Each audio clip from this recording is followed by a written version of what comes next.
SciFi Surprize continues with the Snow Creature.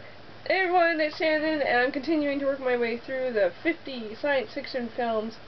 Say the 50 films, actually let's say the 50 movies in this science fiction collection, and I'm at 41 with the Snow Creature. There we go, Snow Creature. There we go. And of course the first question is this a science fiction film? And yes, ding ding ding!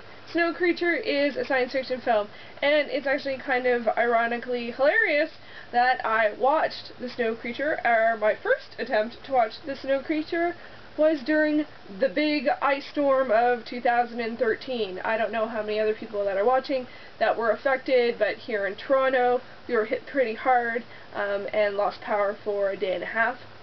Where I was, there's some places that lost power for days and days and days, including Christmas, and my heart goes out to those folks because that's really challenging and it got really cold.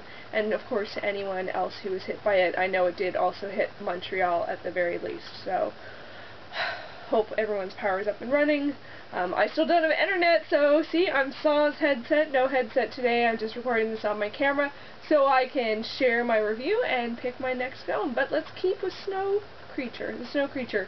So it is a science fiction film, so that's cool. It's set in it starts in the Himalayas. A botanist and photographer go on to look for botany things, for plant life, and go and have a bunch of Sherpas with them. So, and what do they find? What do they find?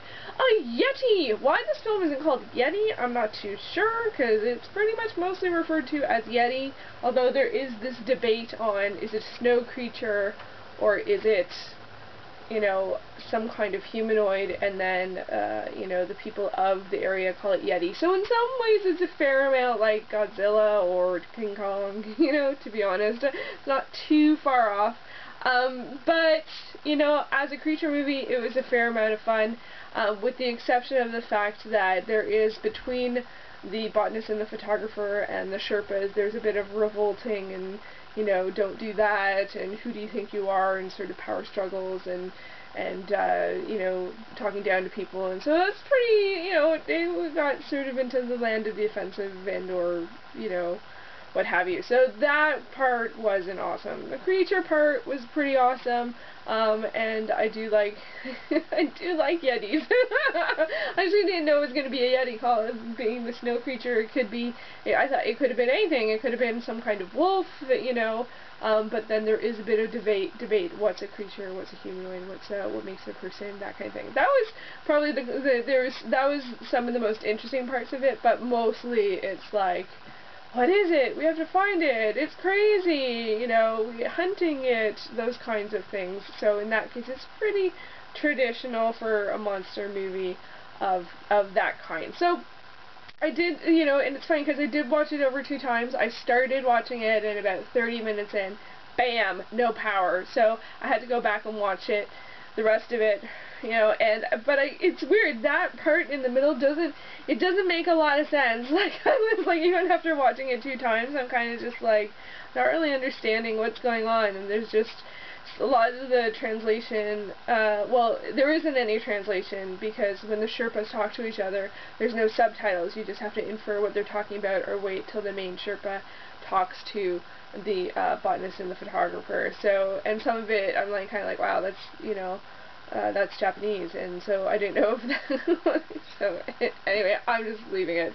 So that was weird, but in terms of creature feature, it was pretty fun. The Yeti itself was pretty cool, some fun practical effects, and, you know, forced perspective, and but it was mostly a guy in a suit, and it was pretty funny, you know, and but I quite enjoyed it for a monster movie, and yeah, so non-communicative monster, but monster nonetheless. So overall it was pretty good, with the exception of the, you know, potentially offensive stuff. So I'm gonna leave it there, and going to pick my next movie, because I'm still under the impression, the optimistic impression, that I can finish the rest of the films.